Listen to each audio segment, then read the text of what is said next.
On a tous déjà joué à Mario Kart, mais est-ce que vous aviez remarqué ce truc bizarre? Peu importe votre niveau, les courses finissent toujours serrées. Quand vous êtes le premier, les adversaires vous harcèlent, et quand vous êtes dernier, curieusement, le peloton n'est jamais très loin. Et en fait, ça n'est pas un hasard, c'est un mensonge. Un mensonge qu'a inventé Nintendo et qui est devenu la norme dans toute l'industrie. Et ça n'est que le début. Les jeux vidéo sont bourrés de ces petits arrangements avec la réalité. Les barres de vie, les montagnes à l'arrière-plan ou encore les ascenseurs cachent des stratagèmes pour vous manipuler secrètement. Aujourd'hui, on reçoit Martin qui connaît bien ces astuces puisqu'il développe son propre jeu qui s'appelle Fragments. N'hésitez pas à aller le wishlist dans la description d'ailleurs, ça les aide énormément. Martin va donc nous révéler ces petits arrangements avec la vérité, ces tromperies bienveillantes sans lesquelles on détesterait jouer aux jeux vidéo. Mais juste avant, j'ai un message pour tous ceux qui cherchent encore leur voie pour la rentrée et qui redoutent les questions du repas de Noël. Notre partenaire Holberton, qui sponsorise cette vidéo, organise justement des portes ouvertes pour découvrir leur formation en dev et en informatique. Ce qui est sympa avec Holberton, c'est que c'est accessible à tous avec ou sans bac hors Parcoursup. Pas de cours magistraux, mais des projets concrets dès le premier jour. Et le premier mois est gratuit et sans engagement pour tester si ça vous correspond. La prochaine rentrée est début février, donc c'est le moment parfait pour découvrir les campus. Je vous mets le lien en description et on reprend. Quand tu simules un monde virtuel, évidemment, tu as toujours les problèmes de performance, parce que c'est très complexe. Tu as ton environnement, tu veux charger des éléments en mémoire, comment tu fais pour que ça se voit pas? Et il y a la technique, on va dire une technique ancestrale, c'est la technique des ascenseurs. En fait, l'ascenseur, c'est très pratique parce que ton joueur, il est enfermé dans une boîte, il voit pas l'extérieur, il va y rester 10-20 secondes. C'est le moment parfait pour pouvoir charger la partie suivante de la carte. C'est vrai qu'il y a toujours des ascenseurs dans les jeux. Et le game design, c'est un peu discutable, quoi. Tu vois, il y a plus amusant que de rester 20 secondes comme ça avec la petite musique de l'ascenseur à rien faire. Et ben en fait, c'est souvent pour ça. Et il n'y a pas que les ascenseurs, il y a aussi les longs escaliers. Où tu te dis mais pourquoi ils ont mis un escalier aussi long dans le jeu? Et bah, autre exemple il faut le temps que ça charge la carte. Et alors là il y a une vidéo que j'ai trouvée que je trouve incroyable, c'est sur Mass Effect, sauf qu'ils avaient un peu sous-estimé la taille finale des environnements et le poids, et ce qui fait que tu as des moments où tu passes littéralement 1 minute dans l'ascenseur à attendre que la carte se charge, tu vois. Et donc ils ont essayé de meubler avec des dialogues et tout, mais c'est un élément que les joueurs avaient relevé. Et ce qui est drôle, c'est que dans Mass Effect 2, la suite, ils ont enlevé ça, donc maintenant tu as des vrais écrans de chargement, mais ils ont fait référence à leur propre jeu, où à un moment tu as un personnage qui t'accompagne, qui dit « Ah, ça me manque quand même les discussions dans l'ascenseur et tout !» Et voilà. Beaucoup d'autodérision. Exactement. Ce que le développeur est en train de faire en arrière-plan, c'est quoi exactement pour comprendre? Donc tu es dans une partie de la carte, qui est bien chargé, et puis tu veux amener le joueur dans un autre endroit. Tu veux pas que tu aies tout le temps tout l'environnement qui soit chargé dans la mémoire de ta carte graphique parce que c'est beaucoup trop lourd. Donc pour comprendre ce qui se passe concrètement, c'est tu as plein d'objets 3D en fait, ouais. Qui décrivent la forme des objets, leur texture, ce qu'il y a dedans. Tout ça doit être chargé dans la mémoire vive de ta machine. Dans la mémoire de la carte graphique. Dans la mémoire de la carte graphique, enfin ça dépend des objets, mais souvent c'est la carte graphique. Okay. Donc tu cherches à optimiser pour que tu puisses avoir les environnements qui soient les plus jolis, les plus détaillés. Plus ils sont détaillés, plus ils pèsent lourd. Mais donc si tu fais ça, tu as un énorme monde ouvert. Tu peux pas juste prendre tout le monde et le mettre dans ta carte graphique, sinon ça rentre pas, tout simplement. Donc ce que tu vas faire, c'est que tu vas découper ton environnement en petits morceaux. Et puis quand le joueur est au point A, tu vas charger ce qu'il y a autour de lui. Et puis ensuite, il va prendre par exemple un ascenseur ou un train pour aller autre part, et là tu vas charger le nouvel environnement. Mais ça prend un petit peu de temps. Et donc t'as pas envie que le joueur voit les trucs un peu apparaître de nulle part, ça casse l'immersion. Il y a des jeux qui d'ailleurs n'ont pas trouvé de solution, c'est genre Minecraft. Je pense que Minecraft, il n'y avait pas de solution élégante parce que sur une machine qui n'est pas très performante, ils vont charger uniquement un certain nombre de chunks. Donc tu vas voir au fur et à mesure que tu marches, tu te rends compte que tu es dans une bulle où ne se charge que ce qui est autour de toi finalement. Ouais. C'est pas très élégant. Et je pense que c'est aussi parce que c'est un choix. Dans Minecraft, tu peux être en le mode dieu, où tu te déplaces hyper vite parce que c'est un jeu de construction et que tu veux pouvoir. Et donc de toute façon, il n'y a pas vraiment de bonne solution parce qu'à partir du moment où le joueur peut se déplacer extrêmement vite, à un moment, il va aller trop vite pour la vitesse. Il va sortir la carte chargée. Exactement. Et donc ils ont assumé, il a assumé, parce que il était seul au début, Notch, de faire que tu vois le chargement. Et il me semble dans les options d'ailleurs, tu peux choisir le nombre de chunks que tu charges. Et ce qui est drôle, c'est que cette histoire des ascenseurs, c'est tellement rentré dans les mœurs de développement de jeux vidéo. J'ai trouvé une vidéo de Starfield, qui est un jeu de 2023 de Bethesda, donc très récent. Ils se sont dit, quand on est dans un ascenseur, on va mettre un écran de chargement. Et t'as un joueur qui a montré que là où l'ascenseur t'envoie, en fait, tu peux revenir à l'entrée de l'ascenseur instantanément et il n'y aura pas de chargement. Il redescend 10 mètres et il revient à son point de départ, là où il a pris l'ascenseur. Et il n'y a pas de temps de chargement. Donc tu te dis pourquoi est-ce qu'ils ont mis un temps de chargement? Ça sert à rien. Et c'est parce que, à mon avis, ils ont fait le système où ils se sont dit bon, on utilise des ascenseurs on met un temps de chargement dedans pour aller dans d'autres endroits de la carte. Et puis là, ils ont mis un ascenseur qui faisait 3 mètres. Et puis c'était trop pénible de faire un truc custom. Le truc est codé de manière à ce que tous les ascenseurs temps de chargement. Exactement.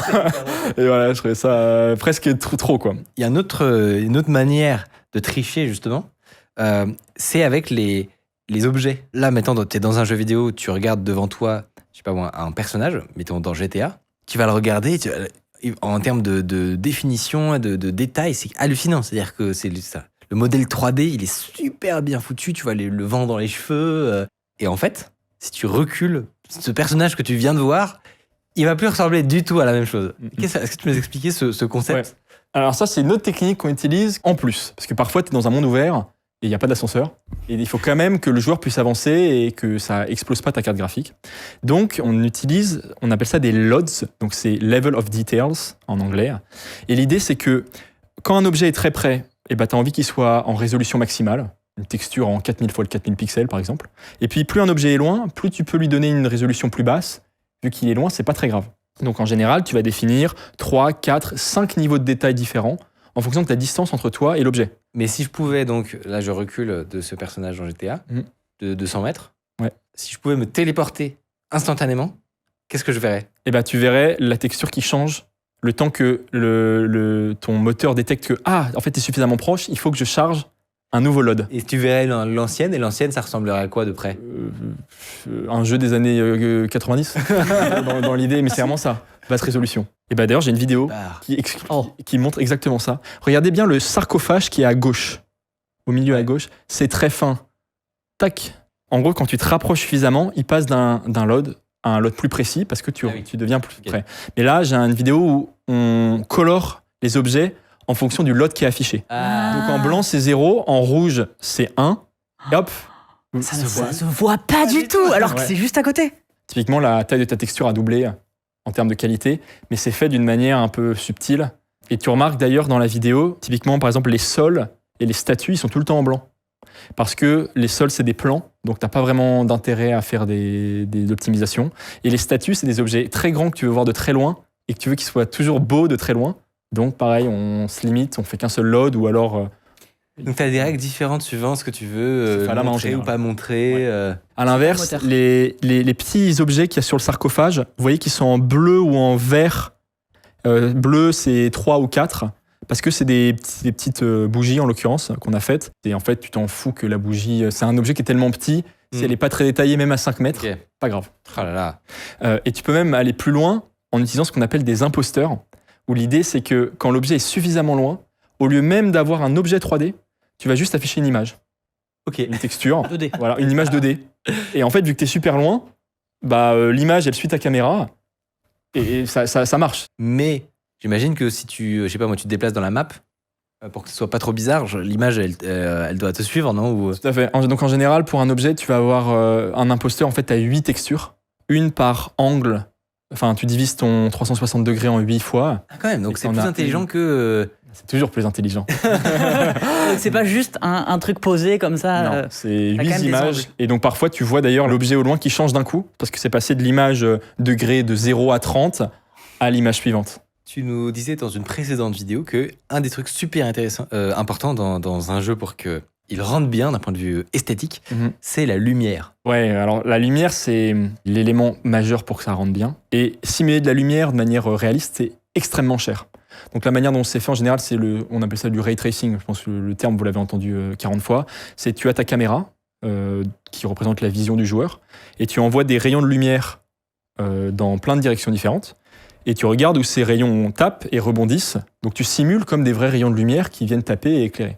Et ça, c'est super cher parce que tu dois simuler des centaines de rayons à chaque tic, donc 60 fois par seconde, typiquement pour un jeu classique. Quand tu dis cher, c'est cher en performance. Cher en performance, oui, en coût de processeur. D'accord. Et donc, tu te dis, Il y a quand même une petite observation qu'on peut faire, c'est que la plupart des objets dans un monde virtuel, ils sont statiques. Un mur, ça se déplace pas. Et la plupart des sources de lumière, elles sont également statiques. Donc, la simulation de ma lumière qui ne bouge pas sur un mur qui ne bouge pas, c'est toujours la même. Donc, pourquoi la recalculer des millions de fois ? On peut la faire une fois et enregistrer cette information quelque part. Et ça, c'est ce qu'on appelle le baking. Je me suis toujours demandé ce que ça voulait dire, ce truc. Et bah ouais, la cuisine, tu te dis pourquoi ils appellent ça pâtisserie, quoi. Parce que l'idée, c'est de venir, entre guillemets, cuire l'information de la lumière dans la texture. Donc, tu as ton mur, par exemple, qui a une certaine couleur, et tu dis, ma lumière l'éclaire d'une certaine manière, ça change sa couleur, et donc je vais rajouter une texture en plus, je vais mettre une nouvelle couche de peinture pour définir, c'est ça la nouvelle couleur de mon mur.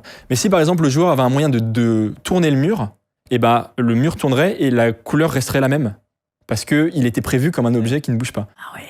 D'ailleurs, il y a une vidéo, alors si on peut la montrer, celle-là, sur le baking, où tu vois vraiment, tu as ton objet qui est couleur pierre. Ouais. Et au moment où il rajoute les lumières, tu vois la couleur de la statue change complètement. Elle devient orange et puis bleue de l'autre côté. Mais en fait, c'est pas un truc que tu simules en temps réel. Dans la texture. Maintenant, l'objet, il est orange. Quoi. Un jeu où tu as des torches au mur. Tu veux prendre la torche pour la bouger, c'est infiniment plus complexe que juste d'avoir des torches au mur. Parce que tout de suite, tu dois pouvoir définir la torche comme étant une lumière potentiellement mobile. Donc tu dois pouvoir en fait la dupliquer, faire plein de choses. Alors que nous, on se dit que c'est pareil. Bah oui, tu la prends, tu la bouges. On a vu quelques exemples qui avaient vraiment des problématiques de performance. Donc là, on est en mode, on veut que tout ça tourne à haute fréquence et avoir des détails. Bon, on fait des compromis de ce genre-là. Mais ce qui est marrant, c'est que ces petits arrangements avec la vérité finalement, la réalité, eh bien parfois, ils sont faits pour le gameplay lui-même, pour rendre l'expérience aux joueurs plus agréable. Et il y a un exemple qui est assez fou, qui concerne Mario Kart. Quand tu développes des jeux, tu te rends compte que juste et intéressant sont des concepts qui n'ont rien à voir et sont presque opposés. La justice, voilà, c'est pas un concept que les joueurs veulent. Et dans Mario Kart, ils ont implémenté un système qui s'appelle le rubber banding. Je pense pas que ce soit eux qui aient donné ce nom, c'est plus la communauté. Et l'idée, c'est que plus tu es devant quand tu fais la course contre des IA, quand tu es devant, elles vont accélérer pour te rattraper. Et quand tu es derrière, elles vont ralentir.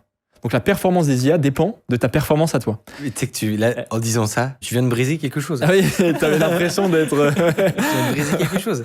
Moi, tu vois, j'étais persuadé, quand j'étais 12e, que... t'es réellement pas loin, quoi. Ouais, si tu rattrapes, c'est parce que t'as été bon, pas que. Horrible. Pas que, ça s'appelle rubber banding. Rubber, c'est un élastique, en anglais, c'est de la gomme. Banding, donc c'est comme si, métaphoriquement, il y avait un élastique entre ton kart et le kart des IA. Donc quand tu vas loin, ça les tracte vers toi. Et à l'inverse, quand t'es derrière, ça les ralentit, ça les tire vers toi. Et on en parlait avec mon associé Nicolas. Lui, il s'en rend très bien compte sur les nouveaux Mario Kart, qui joue avec son frère. Donc ils sont 2 plus 16 IA, je crois que c'est à 18 maintenant. Et quand il y en a un qui est loin devant, en fait le deuxième peut jamais le rattraper parce que les IA, non seulement elles vont plus vite, en plus elles ont plein de carapaces, de bonus, c'est l'apocalypse, ce qui fait que tu pourras jamais rattraper le mec devant, quoi. Et t'as des jeux qui ont embrassé ça bien plus que Mario Kart encore. Il y a un très vieux jeu qui s'appelle Left 4 Dead. C'est un jeu de coop où tu tues des vagues de zombies. Et ils avaient créé un module spécifique qui s'appelle le AI Director, qui mesure en temps réel la performance de ton groupe, ta précision quand tu tires, quand tu te déplaces, etc. Et qui adapte la difficulté des vagues pour que ce soit toujours parfaitement équilibré pour ton groupe et pour alterner entre des moments de tension où oh là là, on va presque perdre, mais en fait non, et des moments de calme. T'as le temps de « Ah, on s'en est bien sorti, bien joué, etc. » Et ils l'ont appelé AI Director parce que Director, c'est comme un réalisateur en anglais de film, donc dont le travail, c'est justement de faire cette alternance de moments de tension et de moments... Alors qu'on aurait pu croire que des vagues de zombies, c'est un truc linéaire. Tu sais que si tu regardes la fonction, tu te dis, bon, c'est probablement un truc linéaire où c'est un peu plus dur tout le temps. Mais non. Pas du tout. Et d'ailleurs... ça ressemble à un scénario de film avec des beats. Mais c'est ça qui est génial. Et du coup, tu peux jouer avec n'importe quel groupe, tu vas toujours t'amuser. Parce que la difficulté sera adaptée au niveau de l'ensemble du groupe. Et là, pour le coup, c'est l'ensemble du groupe. C'est l'ensemble du groupe. Ah ben voilà.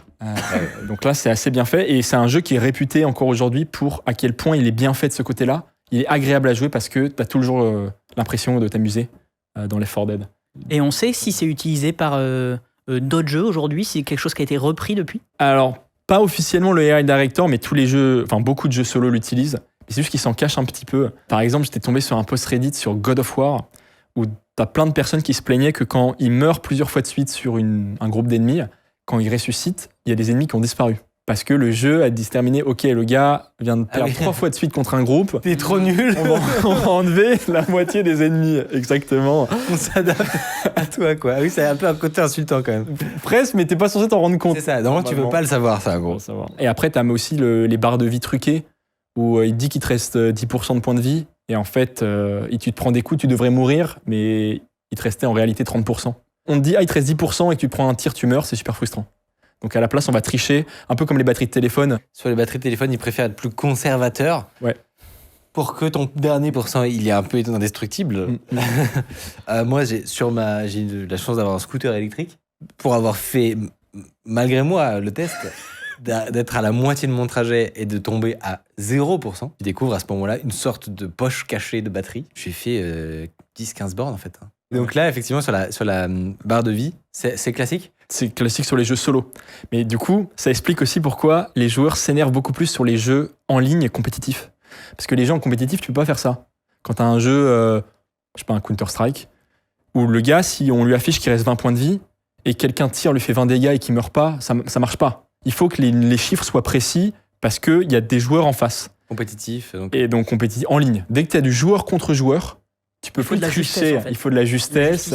Voilà, et la justice, c'est pas marrant du tout. Et donc les gens s'énervent et éclatent leur clavier sur l'écran. Alors que sur les jeux solo, si l'IA contre qui tu joues, elle se fait entuber, elle va pas venir se plaindre. Donc ça va. Un jeu de triche aussi sur les émotions. C'est-à-dire, on va faire pour ça un petit quiz. D'accord ? Donc je vais vous dire 2 mots et vous allez devoir essayer de trouver une manière dont les développeurs peuvent tricher sur ces éléments pour manipuler l'émotion du joueur, toujours d'un point de vue bienveillant, évidemment. Le premier duo de mots, c'est musique et combat. Tu peux stresser le joueur, a priori, en mettant une musique un peu vénère. C'est sur... Moi, un truc que j'ai déjà entendu, si tu arrives dans un endroit qui est tout calme et qu'un ennemi s'apprête à arriver, tu avais la musique, une musique spéciale qui arrivait en avance. Et tu peux savoir qu'il va y avoir un combat. Ouais, c'est ça. Mais du coup, pas très subtil. Enfin, le truc en mode, tu sais exactement qu'il va se passer un truc. Et donc, ça te permet de te préparer, j'imagine, de faire monter la tension. Vous avez extrêmement bien résumé à 2. Donc, c'est ça. Donc, tu as la musique de combat ou la musique du boss. Il y a plein de mèmes sur Internet où peut-être tu te déplaces dans une salle et la musique du boss démarre et t'es là, oh, mais qu'est-ce qui se passe ? Et en fait, ça permet que l'entrée en matière soit plus douce et si tu introduis le combat et la musique en même temps, c'est très violent pour le joueur en termes de transition. Donc là, tu mets d'abord la musique, puis le boss qui arrive. En général, tu as une petite animation, puis le combat démarre et donc l'entrée en matière se fait de manière très progressive. Et là, on rentre en psychologie sur le réflexe pavlovien. Par exemple, tu as un chien, tu sonnes une petite cloche et tu le nourris. Tu fais ça tous les jours. Et le 10e jour, tu sonnes la cloche et tu le nourris pas. Et le chien va quand même saliver parce qu'il a associé l'idée de la cloche à le fait de manger. Donc là, il y a un peu, tu associes la musique du combat au fait qu'il va y avoir du combat, même si le combat n'a pas encore commencé. Et est-ce que parfois ils mettent une musique de combat et il n'y a pas de combat ? Je pense Là, tu crées une frustration. Ah ouais, à mon avis, ça devrait être horrible. Parce que le joueur va chercher. Ah oui ? Il est où l'adversaire ? Il n'y en a pas. Voilà. Suivant. Ouais. Retour haptique et impact. J'imagine que pour faire un retour haptique, il faut la technologie pour. Donc, c'est peut-être ça correspond au jeu sur manette. Donc, jeu de console où tu as une manette qui vibre. À mon avis, genre sur tout ce qui est shooter ou jeu de baston, le sentiment que tu as quand tu tires ou quand tu envoies une baigne, j'imagine que ce sentiment un peu satisfaisant, il est décuplé par la vibration. Exactement. Alors, typiquement, tu as un jeu d'action, un jeu de combat. Tu donnes un coup. Au moment où le coup arrive, la manette vibre. Tout de suite, tu as l'impression que le coup était plus puissant. Et ça peut se comprendre sur une attaque avec l'épée, parce que dans la vraie vie, effectivement, tu tapes sur un truc, un mur, ton épée, elle va vibrer. Mais ce qui est drôle, c'est que parfois, ils le font sur des choses qui n'ont aucun lien avec une vibration. Par exemple, il y a un jeu qui est sorti qui s'appelle Returnal, qui est sorti récemment, où ils sont à fond sur l'haptique. C'est tout le pitch de leur jeu. Et quand la pluie tombe dans ce jeu-là, tu as des micro-vibrations de ta manette. Ce qui est fondamentalement un peu débile, puisque la pluie ne vibre pas tes mains. Le contraire. Mais les gens disent c'est génial. Ça te met tout de suite dans l'immersion, tu as l'impression de faire partie de cet environnement, etc. Le dernier, il est un peu plus dur. Imprécision et bouton. J'imagine que quand tu dois... Enfin, quand tu dis... Tu as un moment où tu dois avoir des séquences parfaites, tu vas peut-être corriger les inputs du joueur. Mais comme le aim assist un peu finalement, alors c'est dans une autre catégorie, mais c'est-à-dire que tu visais juste à côté de la tête, mais t'es sur une manette, donc on t'aide un peu quoi, et on te bouge ton curseur. Ah, ou alors, parfois il y a des mécaniques dans des jeux où il faut que tu sois pile en rythme pour appuyer sur A au bon moment, quoi. Ouais. Mais j'imagine qu'en fait, le bon moment du A, d'un point de vue informatique, il est quasiment impossible pour un joueur. Donc en fait, il y a sans doute comment on appelle ça, une hystérésis là, une tolérance quoi. Une tolérance. Ouais. Donc là, tu penses à des QTE, des trucs comme ça. Ouais. Mais en fait, c'est beaucoup plus général que ça. C'est dans à peu près tous les jeux, t'as des délais entre tes actions. Tu peux pas, un jeu de combat, tu peux pas enchaîner 2 coups de poing avec un quart de seconde d'écart. Il y a peut-être une demi-seconde entre 2 actions pour qu'il y ait un rythme. Sauf que le joueur, il peut pas taper la touche exactement au bon rythme. Donc, normalement, s'il n'y avait pas de système, je sais pas, il donne un coup de poing et puis il appuie un tout petit peu trop tôt, ça marche pas et le coup de poing part pas. Donc, il est obligé d'appuyer une deuxième fois. C'est pas agréable. Donc, on implémente un système qu'on appelle un input buffer. Donc buffer, c'est un peu une mémoire, input les touches. L'idée, c'est que si le joueur appuie et que c'est un peu trop tôt, tu vas enregistrer la dernière action qu'il a demandé et tu vas la déclencher dès qu'elle est possible. Alors la question, c'est de combien de temps tu fais cet input buffer. Si tu le fais trop, il y a un moment où du coup, tu appuies sur une touche et là, genre 2 secondes après, tu as le truc qui se passe. Exactement, trop bizarre. Mais donc, tu as une sorte d'entre-deux ou une tolérance justement où si t'es trop rapide, tu peux voir ton action 100 millisecondes après, j'imagine, ou un truc comme ça quand même. Et donc naturellement, les joueurs se mettent à appuyer un tout petit peu plus tôt que normalement parce que leur cerveau intègre ce phénomène. Et du coup, c'est très agréable parce que tu as l'impression que ton personnage, il enchaîne de manière totalement fluide. Et ça fait une différence énorme. Nous, on avait essayé de le désactiver un moment juste pour le fun. Les gens, ils disent, mais je comprends pas, j'appuie sur les touches, ça fait rien. Bah non, c'est juste que t'es nul, mais qu'on t'aide normalement. T'es pas un robot. Donc... Non, t'es pas un robot. Petit bonus de fin que je me suis gardé, du coup, c'est qu'on a parlé un peu de shooter. Donc typiquement ce genre de jeu, tu es en vue à la première personne. Et donc tu vois dans ton écran, on va dire un certain angle de vue qui pourrait te laisser penser que si tu te retournes très vite, tu verrais des choses normales. Mais en fait, non. C'est un truc que j'ai découvert il n'y a pas si longtemps. En réalité, pour des questions de performance, justement, et les mêmes raisons de chargement du terrain, les développeurs se disent que finalement, tout ce qui n'est pas dans le champ de vision, est-ce qu'il y a vraiment besoin de le charger ? Et donc, il y a un truc qui s'appelle le camera culling, c'est ça ? Est-ce que tu peux nous expliquer comment ça marche, quel est le principe ? Tu l'as très bien résumé, culling, c'est détruire quoi en anglais, il me semble. Voilà. Mais c'est en gros, tu vas render uniquement ce qui rentre dans l'écran et en fait, tu vas couper les assets, tu vas même pas en fait les rendre à l'écran quand ils sont en dehors de la zone de la caméra. Et d'ailleurs, ce qui est intéressant, c'est que tu vois, il y a des jeux où tu peux changer de première à troisième personne. Et t'as plein de gens qui disent, mais pourquoi tu peux pas juste passer d'une première à une troisième personne très facilement ? Par exemple, ça c'est une des raisons. Parce que quand tu changes la position de la caméra, tu dois pouvoir le faire de manière instantanée, mais les objets qui rentrent dans ton champ de vision sont pas les mêmes. Donc potentiellement, tu dois les charger, mais en fait, t'as pas eu le temps. Pour illustrer, il y a des vidéos absolument incroyables où du coup, dans le moteur du jeu, tu te mets simplement en vue aérienne et tu regardes à quoi ça ressemble. Et vraiment, quand tu le vois, tu as un peu l'impression d'être Néo qui sort de la matrice. Putain, tout était faux depuis le début. Ouais. Et tu vois effectivement donc un cône d'objets rendus qui se déplace dans une sorte de brouillard d'obscurité totale. Et en fait, si tu avais des yeux derrière la tête, tu verrais rien, quoi, le néant. Mais ça fait partie des mensonges qui font que le jeu de vidéo est possible. Sinon, sur un autre thème, est-ce que vous saviez que dans le logiciel, on passe son temps à mentir aux utilisateurs ? Par exemple, le slider de son sur YouTube, juste ici, ou encore votre pourcentage de batterie. On vous explique tout ça dans cette vidéo.